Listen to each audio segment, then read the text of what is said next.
wabarakatuh. Waalaikumsalam. Alhamdulillahirrahmanirrahim. Pada hari ini saya berkesempatan untuk bisa datang ke salah satu sekolah yang ada di Kota Malang, yaitu MI Manarul Islam. Tentu di sini kehadiran saya dalam rangka untuk mencari ilmu tentunya kepada narasumber yang insya Allah hari ini akan menjelaskan bagaimana pengalaman beliau dalam mengajar PAI tentunya. Nah, jadi insya Allah di sini saya bersama Bapak Hisham. Nah, jadi mungkin langsung saja Pak ya. Iya, Nah, silakan. mungkin Pak Hisham bisa menceritakan sedikit latar belakang pendidikan Pak Hisham, kemudian apa sebenarnya yang membuat Pak Hisham terdorong untuk menjadi guru. Nah, ini pasti akan motivasi guru-guru muda, calon guru-guru muda. Monggo Pak. Baik, terima kasih Mas atas kesempatannya. Jadi perkenalkan, saya Hisham. Saya alumni UIN Maulana Malik Ibrahim Malang dengan jurusan Pendidikan Bahasa Arab. Ya. Itu lulusan saya. Kemudian motivasi saya menjadi guru sebenarnya saya diarahkan oleh orang tua saya untuk menjadi guru, Mas. Karena kebetulan di keluarga orang tua saya, keluarga ayah saya, keluarga ibu saya, rata-rata kebanyakan jadi guru. Oh, gitu. Jadi akhirnya ibu saya, beliau menyarankan saya untuk menjadi guru juga. Oh, seperti itu sebenarnya. Tapi kalau untuk ini Pak, untuk mungkin kan memang latar belakang Bapak di keluarga sudah ini ya, maksudnya orang tua guru, keluarga kebanyakan guru. Tapi kalau dorongan dari diri sendiri ada nggak Pak kira-kira? Dorongan dari diri sendiri sebenarnya ada, Mas. Coba Pak. Lebih ke beban mental sebenarnya. Gimana itu Pak? Karena gini, kita itu manusia, kan kita pasti belajar suatu hal yang baru setiap harinya. Ya. Dan ada salah satu pepatah yang menyebutkan bahwasanya sedekahnya orang yang berilmu itu adalah mengajar. Nah, itu juga menjadi salah satu motivasi saya untuk mengajar. Oh gitu. Oke. Nah, ini unik ini Pak, bagus nih Pak, bisa jadi inspirasi lah nanti buat teman-teman yang mendengar. Nah, kemudian gini Pak, kalau kita langsung masuk di pembelajaran di kelas ya Pak, itu selama beberapa tahun Bapak mengajar di sekolah ini, kira-kira tantangan apa Pak yang panjenengan hadapi selama mengajar? Mungkin muridnya yang seperti apa, nakal atau mungkin lain-lain yang Bapak temuin? Tantangan saya yang saya hadapi selama mengajar di madrasah ini salah satunya itu adanya perbedaan latar belakang dari anak-anak. Jadi mungkin tidak semua anak itu mendapatkan pembelajaran agama yang cukup ketika mereka masih kecil. Oke, ya. Dan itu juga akhirnya berpengaruh ketika saya mengajarkan PAI. Misalnya ketika saya mengajarkan satu kalimat istirja. Oh ya, ya. Ada beberapa anak yang sudah tahu kalimat istirja itu bunyinya seperti ini. Kalimat istirja itu ternyata ini. Tapi sebagian lainnya ada yang belum tahu istirja itu apa Ustaz? Istirja itu gimana sih? Nah, itu sudah menunjukkan bahwasanya ada perbedaan latar belakang pendidikan agama di tiap keluarga. Oh iya. Perbedaan latar belakang. Kemudian yang selanjutnya ada juga perbedaan motivasi biasanya Mas. Ya. Karena mungkin ada beberapa anak yang kurang tertarik dengan pelajaran PAI. Ya. Nah itu, jadi harus memotivasi dulu anak-anak sebelum belajar. Kira-kira PAI itu untuk apa sih? Apakah PAI itu ada urgennya dalam kehidupan kita? Ya, itu harus betul, disampaikan dulu di awal pembelajaran. Jadi dua itu mungkin tantangan terbesar yang saya hadapi. Oh ya, perbedaan latar belakang setiap siswanya sama Ya, motivasinya. benar. Oke. Kemudian ini Pak, dalam beberapa tahun mengajar ini, apakah ada perubahan pendekatan atau metode yang Bapak lakukan mengajar PAI? Perubahan pendekatan pasti ada. Ya. Karena kita harus menyesuaikan kondisi anak-anak. Betul. Gimana itu Pak? Dulu ketika saya awal mengajar, saya menggunakan ceramah pasti. Setiap hari pasti ceramah, anak-anak dia mendengarkan gitu. Terus akhirnya lama-lama saya lihat kok kayaknya kelas ini kayak mati gitu, kayak sepi, ya, kayak kurang menarik gitu. Iya. Nah, karena itu akhirnya saya memutuskan untuk mencoba metode tanya jawab, kemudian diskusi, studi kasus. Iya. Dengan menggunakan pendekatan itu, alhamdulillah anak-anak akhirnya lebih aktif lagi dalam belajar, lebih semangat. Itu mungkin perubahan metode yang saya gunakan. Berarti ada penyesuaian Pak ya? Iya, penyesuaian. Oh, berarti kalau saya simpulkan ini dari mungkin awalnya jenengan dulu ngajar, sekedar ceramah. Ya. Mungkin anak memang terkesan ngantuk kadang Pak ya? Iya, pasti itu Mas. Ya.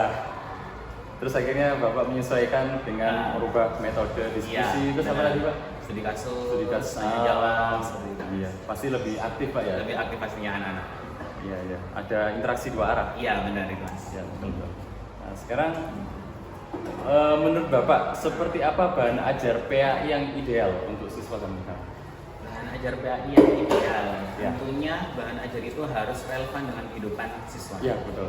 Karena kalau semisal tidak relevan, maka siswa akan kesulitan dalam menerima materi. Jadi kita harus bisa menghubungkan materi ajar dengan kondisi siswa saat itu. Ya. Contohnya lagi seperti kalimat istirja tadi, istirja itu kan diucapkan ketika menerima musibah. Iya. Jadi ketika kalian menerima musibah, berarti kalian harus mengucapkan kalimat tersebut. Iya. Itu salah satu contohnya. Oh, gitu. Iya. Harus relevan dengan kondisi siswa, baik itu kondisi lingkungannya, kondisi keluarganya, dan yang lain-lainnya. Berarti termasuk urgent Pak ya, nggak Termasuk bisa urgent. disepelekan. Iya, benar sekali Mas. Kemudian kalau bentuk bahan ajarnya sendiri gimana Pak? Apa mungkin dengan sekedar pakai buku teks, LKS, atau mungkin ada penyampaian video pembelajaran atau PPT gimana Pak? Oke. Jadi salah satunya buku ajar, buku paketnya anak-anak itu. Ya. Kemudian karena saya pernah mengalami, saya pernah menemukan ada beberapa kesalahan di buku ajar itu. Akhirnya saya memutuskan untuk mulai mencari sumber yang lain. Oh, Contohnya seperti video pembelajaran, atau mungkin saya juga membuat PPT, membuat rangkuman seperti itu. Oh gitu. Iya. Oke Pak. Kemudian apakah Bapak pernah mengembangkan bahan ajar sendiri? Nah, mungkin bisa diceritakan proses dan contohnya. Mengembangkan bahan ajar untuk itu sepertinya belum pernah Mas. Oh belum pernah. Belum pernah. Oke. Oke. Jadi mungkin yang pernah saya lakukan cuma merangkum dari materi yang saya ajarkan seperti itu. Iya, iya. Tapi memang termasuk hal yang penting Pak ya. Maksudnya kan dalam mengajarkan kadang siswa ini kalau tanda kutip dicekoki dengan buku yang setebal itu, ya kan, apalagi dengan usia-usia yang masih anak-anak. Ya. Mungkin minat bacanya kurang, mungkin dengan ada rangkuman itu lebih mudah kan Pak ya? Ya, salah satu alasannya itu Mas. Oke. Siap. Ya, kemudian alasan lain juga itu karena saya menemukan ada kesalahan pada beberapa buku. Iya. Oh, siap. Jadi untuk menyatukan pemahaman antara orang tua dan wali dan anak-anak, Ya. jadi saya buatkan rangkuman itu. Kemudian Pak, sejauh mana teknologi seperti media digital yang Bapak gunakan dalam pengembangan ajar PAI? Medianya, Ya. saya tadi menggunakan ada PPT itu, kemudian video pembelajaran, kemudian untuk asesmennya saya pernah menggunakan Quizzes, ada Kahoot, Google Form, kemudian satu lagi Wordwall, itu yang biasanya digunakan. Berarti aplikasi kekinian ini udah jarang pakai ya Pak ya? Iya, bisa jadi seperti itu Mas. Iya. Cuman kebanyakan digunakannya untuk asesmen. Asesmen saja. Oke, berarti untuk teknologi digital ini mungkin Bapak seringnya walaupun nggak hanya evaluasi aja, cuma seringnya memang dievaluasi Iya, ya? seringnya dievaluasi. Iya. Tapi pasti gini Pak ya, kalau kita pakai aplikasi seperti Quizzes, Kahoot itu lebih menarik Pak ya? Iya, pastinya lebih menarik. Daripada anak-anak kerjakan soal. Iya, lebih jenuh pasti anak-anak. Iya. Berarti kalau dalam penerapannya gimana Pak? Apa anak-anak bawa HP atau? Gini, kita ngerjakan bareng-bareng. Jadi laptop saya disambungkan ke proyektor, terus kita bahas soal itu. Gitu. Kerjakan bareng-bareng, iya. Iya. Jadi sampai bisa diskusi kita. Ya betul juga sih Pak ya. Kalian koreksi ya itu berarti. Iya, benar. Iya. Oke Pak. Kemudian bagaimana cara Bapak memastikan bahan ajar yang digunakan ini bisa relevan dengan kebutuhan siswa? Salah satunya bisa dengan cara umpan balik. Kita tanya jawab dengan siswa kita. Kira-kira seperti tadi contohnya istirja. Kira-kira pernah nggak kalian mengucapkan kalimat istirja itu? Iya. Kalau misalnya mereka pernah, berarti otomatis relevan. Jadi kita tanya ke siswa kita. Kemudian yang kedua, biasanya ada diskusi antar guru PAI. Oh, iya betul sih. Oh, berarti nggak hanya dilihat dari interaksi sama peserta didik, di antara rekan guru juga. Iya, sesama guru, benar. Siap Pak. Kemudian ini untuk konteksnya dalam kurikulum Merdeka Pak, atau mungkin kurikulum K13, bagaimana peran guru dalam mengembangkan bahan ajar yang kontekstual? Gimana Pak? Oke, di Kurmat atau kurikulum 13 itu guru berperan sebagai fasilitator. Iya. Jadi mau tidak mau sebagai guru kita harus bisa menyediakan bahan ajar di mana anak-anak itu bisa mempelajari bahan ajar itu sendiri dengan mudah. Oh, Kemudian ketika mereka menemukan pertanyaan atau kesulitan dalam belajar, baru kita sebagai guru membantu dalam mencarikan jawaban. Jadi sebatas fasilitator. Oh iya. Berarti memang perkembangan kurikulum ini bisa memberikan dampak yang baik Pak ya. Iya. Yang awalnya guru mungkin sekedar jadi tanda kutip seperti orang nonton. Benar. Nah sekarang guru mulai beranjak ke fasilitator. Iya, Pak, ya? fasilitator. Benar. Oh, siap. Kemudian Pak, mungkin adakah nilai-nilai khusus yang selalu Bapak tekankan di dalam bahan ajar PAI? Misalnya mungkin menekankan pada akhlak atau toleransi atau mungkin lainnya? Sepertinya lebih ke adab atau akhlaknya anak-anak. Karena kita tahu adabnya anak-anak sekarang sudah mulai agak memprihatinkan. Betul. Nah, jadi itu yang harus ditekankan. Berarti ini juga menyesuaikan dengan tuntutan zaman tadi Pak ya? Ya, pastinya itu Mas. Oh, iya sih. Berarti Bapak melihat dari sudut pandang kekinian di mana tadi seperti Bapak jelaskan melihat keadaan anak-anak ini kok akhlaknya makin seperti ini. Ya. Akhirnya yang ditekankan pada adabnya ya? Iya, adabnya. Oh, siap. Kemudian mungkin ini yang terakhir Pak. Iya. Nah, apa pesan Bapak untuk guru-guru muda PAI di masa depan? Atau kita sebut inilah calon guru.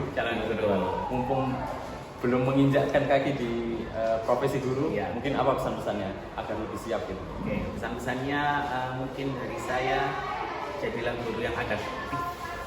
Itu harus menyelesaikan kondisi anak-anak, kemudian lebih banyak menunjukkan inovasi ketika belajar, biar anak-anak belajar itu saja. Mungkin cuma itu aja dari saya. Oh, siap. Berarti menjadi guru yang adaptif ya? Adaptif, inovatif. Adaptif dan inovatif. Oh, baik. Ya mungkin ini teman-teman semua yang bisa kita ambil manfaat dari perbincangan hari ini dari Bapak Hisyam terkait bagaimana pengembangan bahan ajar PAI di sekolah MI Manarul Islam. Ya semoga apa yang kita bahas hari ini bisa memberikan dampak positif ya bagi calon guru-guru muda di masa depan insya Allah. Ya, mungkin sekian yang dapat kami sampaikan, kurang lebihnya mohon maaf. Assalamualaikum warahmatullahi wabarakatuh. Terima kasih Pak ya. Terima kasih juga Mas. Alhamdulillah.